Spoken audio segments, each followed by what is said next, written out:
Act 325 या गुन्ह्यामध्ये यातील फिर्यादी संजय उपनंदवार हे त्यांच्यासोबतचे जे व्यापारी आहेत, ॲग्रिकल्चर प्रोड्यूसच्या संबंधीच्या मर्चंट काम करतात, आणि त्यांचा मुनीम हे दोघं कासराळी तालुका बिलोली इथले असून ते काल भुईमुगाच्या शेंगाचा व्यापार करत होते.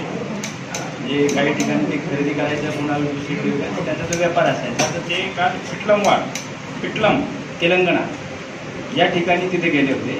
तिथे त्यांचा व्यापार झाला. त्यांची जी व्हेकल्स होती MH26H5746 या गाडीवरती ते पिटलमच्या तिथनं जे कॅश घेऊन आले, तिथे विक्री करून आले ते इकडे. त्यावेळी त्यांच्याकडे 7,19,700 रुपयाची कॅश संबंधित पिटलमच्याच व्यापाऱ्याकडनं त्यांनी अशी बंद करून सोबत एका त्या पिशवीमध्ये आणली होती. ती पिशवी मुनीमकडे होती आणि ते घेऊन इकडे ते आल्यानंतर 9:15च्या सुमारास मुनीमकडे वाहन नव्हतं, ते ट्रकने आला तिथे, आणि त्याच्यानंतर ते दोघं मिळून त्यांच्या होंडा शाईन गाडीमध्ये हे बिलोलीकडे निघालेले होते. कासाळी गावचे त्यांचं नरसी पॉईंट बिलोलीकडे निघालेले. आणि तो नरसी पॉईंट हा अतिशय महत्त्वाचा पॉईंट होतो तालाच्या सुट्टीला. हे यातनं कुठेही आम्हाला तात्काळ मूव्ह होता येतो त्या भागामध्ये. दक्षिण नांदेडचा जो परिसर आहे, तर आम्ही केव्हाही येतो, आजूबाजूच्या परिसरामध्ये आमची चौकी पण आहे आतमध्ये.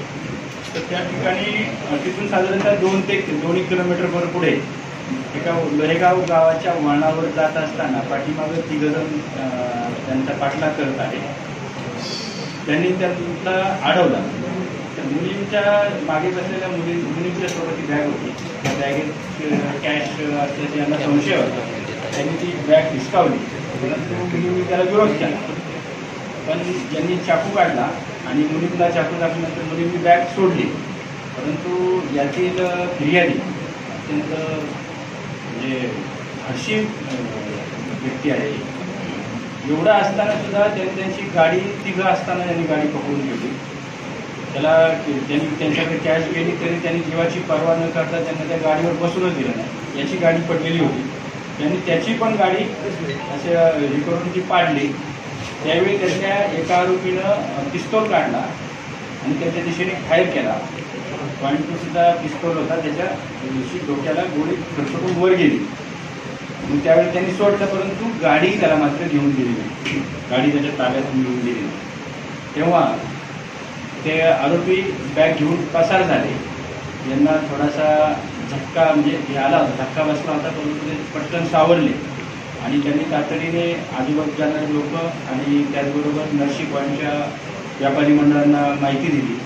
ती लोकंसुद्धा तिकडे आली. तेव्हा रामतीर्थचे पण आमचे अधिकारी कर्मचारी त्या चौकीला होते, ते सगळेच त्या पॉईंटला धावले. त्या बाजूला वरच्या साईडला एक मोठा कॅनॉल आहे, खूप खोल कॅनॉल असल्यामुळे त्या भागात पुढे ते आरोपी पळाले. लोकांनी त्यामध्ये लोहेगावचे 2 ग्रामस्थ आहेत, त्यामध्ये काशीनाथ वानोळे आणि प्रशांत गंधमवार या दोघांनी कॉन्टॅक्ट केले पुढे की ह्या बाजूला कोणी तुमच्याकडे काही 3 लोक पळत आलेत का. त्या कॅनलच्या बाजूच्या शेतकऱ्यांना ही जशी माहिती मिळालेली होती की त्यांचा पण लक्ष होतं. त्यांनी सांगितलं की इकडे 2 लोक पळत आले. तेव्हा तिकडनं सुद्धा गावकरी जागे झाले. आपले पोलीस एक पार्टी त्या बाजूने गेली कॅनॉलकडे. त्यामुळे आरोपी उलट्या दिशेने परत पळत सुटले आणि ते बसस्थानकाकडे आहे. त्या दरम्यान नागरिकांनी त्यांना त्यामध्ये कैलास अक्कमवाड, गोविंद लोकलवाड, सुभाष शेरशेवाड, आनंद गंगमवाड हे सर्व व्यापारी आणि त्या भागातले चांगले नागरिक आहेत, धाडशी आहेत.